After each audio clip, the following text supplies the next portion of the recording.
Olá, boa tarde, galerinha, tudo bem? Vamos navegar hoje? Beleza. Pessoal, então nós começamos a nossa aula, tá? As nossas explicações do nosso assunto. E aqui hoje nós vamos viajar praticamente, né?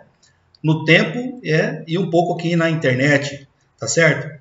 Nós estamos aqui, ó, passeando pelo nosso globo terrestre, pelo nosso planeta, certo? Então, pessoal, nós vamos falar hoje um período da história em que os portugueses foram os primeiros povos a se lançarem às grandes navegações marítimas, tá certo? Grande parte desses continentes, desses lugares, eram muito desconhecidos pelos europeus no século XV e no século XVI, tá certo? Então nós vamos ver como os portugueses, eles foram os primeiros povos a se lançarem nessas explorações geográficas, tá bom? Então nós vamos estudar um pouco hoje sobre Portugal. Aqui nós estamos passeando um pouquinho aqui sobre o território português, essa áreazinha aqui em amarelo, né?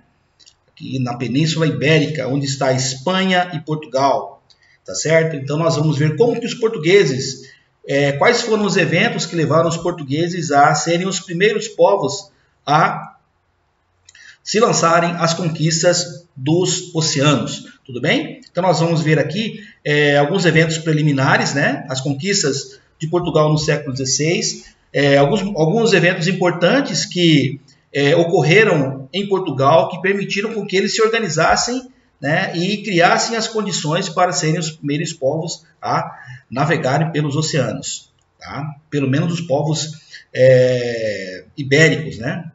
Muito bem, nós temos eventos políticos, nós temos a revolução, a centralização monárquica, tá? Portugal se tornou um reino centralizado a partir do século XII.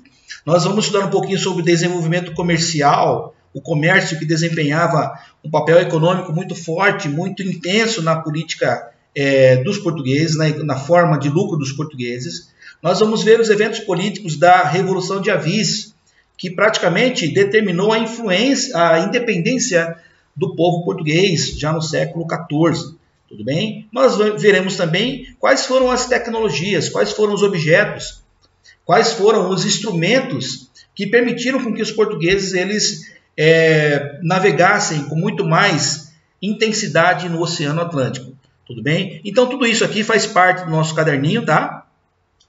Eu estou mostrando para vocês aqui o nosso caderno de atividades, certo?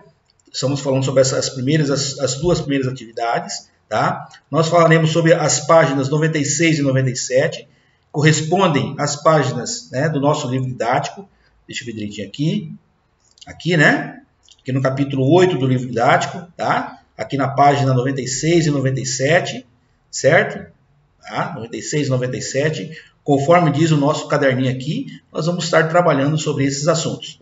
Tudo bem? Então, na página 96, vai falar sobre a conquista dos mares pelos portugueses, tá? E a chegada dos portugueses ao nosso território brasileiro. Tudo bem? Vamos lá, então. Aqui. Então, nós temos aqui os eventos políticos importantes, foi a centralização monárquica, tá? Pessoal, no século XI, os portugueses e os espanhóis, eles estavam numa luta muito intensa contra os árabes, tá? Uma luta muito intensa contra os povos árabes que habitavam praticamente, que invadiram, né? Invadiram essas regiões aqui da Península Ibérica, tudo bem? Então, os reinos eram pequenos reinos, pequenos feudos, né? Das famílias de Toledo e de Castela, de Navarra, de Aragão, de Galícia e de León, tá? Então, numa disputa dessas aqui, o rei de León, o rei do território da Galícia de León, cedeu um território desse para um nobre francês, que conseguiu fazer a unificação do território, né, dessa província de Portugal, certo? Contra os árabes. E quando ele se estabeleceu essa luta, né, contra os árabes, ele ganhou uma fama muito grande e tornou Portugal praticamente um reino independente das demais monarquias daqui da Península Ibérica. Tudo bem? Vamos lá, então. Nós temos depois a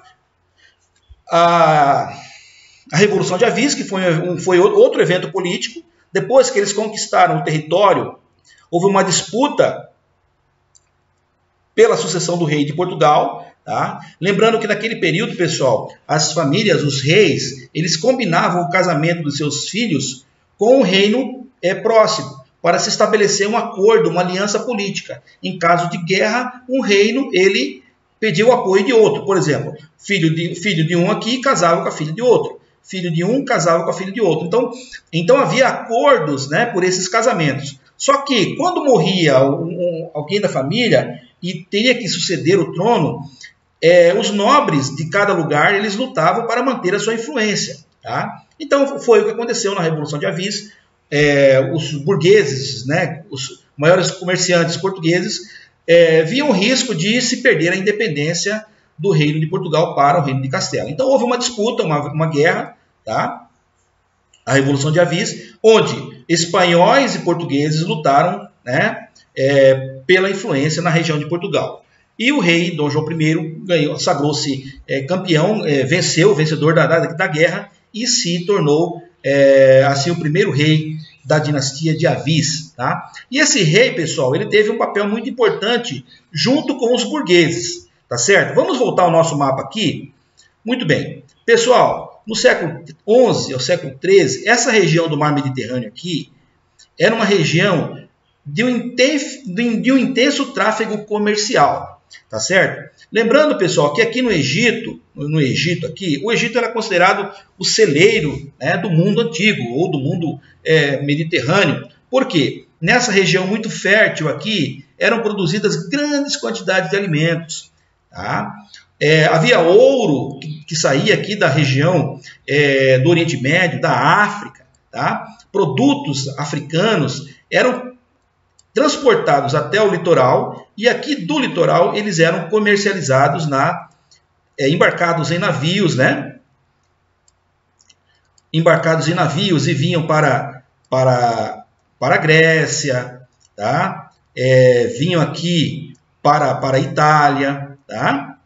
Essas regiões aqui, tá? Então era uma região de muito tráfego comercial. Muitos navios trafegavam, levavam e traziam mercadorias, certo? Então, os comerciantes dessas áreas se tornaram muito, muito ricos. Principalmente os comerciantes genoveses, né, e venezianos, aqui na Itália. Tá? Então, eles compravam essas mercadorias aqui desses árabes, né, desses povos fora da Europa, e comercializavam dentro, né, do território, vendiam para os comerciantes dentro do território europeu, tá certo?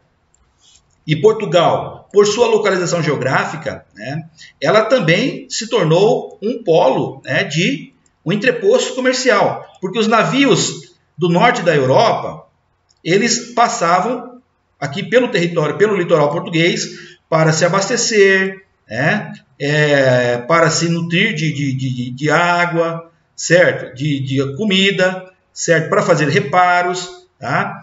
Eles navegavam aqui na costa, no litoral francês, no litoral inglês, desciam até aqui a Holanda, né? A Holanda era considerada os grandes banqueiros do mundo, né? Eles tinham muito poder de influência financeira, tudo bem? Então, esses comerciantes, né, eles precisavam utilizar essas rotas marítimas. Tá? Lembrando que as guerras no interior da Europa tornavam o território inseguro. Então, por exemplo, o comerciante holandês, ele preferia navegar pelo oceano do que enfrentar as viagens por terra, porque era muito arriscado, ladrões, guerras e tal. Então era mais fácil eles desenvolverem a sua navegação e navegarem livremente e chegarem nesses lugares, né, nesses países, e terem todo o seu apoio, terem toda a sua segurança para o seu comércio e para os seus produtos. Então, Portugal, por estar localizado nessa região, Portugal se tornou também muito, vamos dizer assim, muito rica, tá? Porque eles cobravam impostos, eles cobravam taxas e manutenções, tá? Então, esses burgueses aqui, esses comerciantes portugueses, eles se tornaram muito ricos.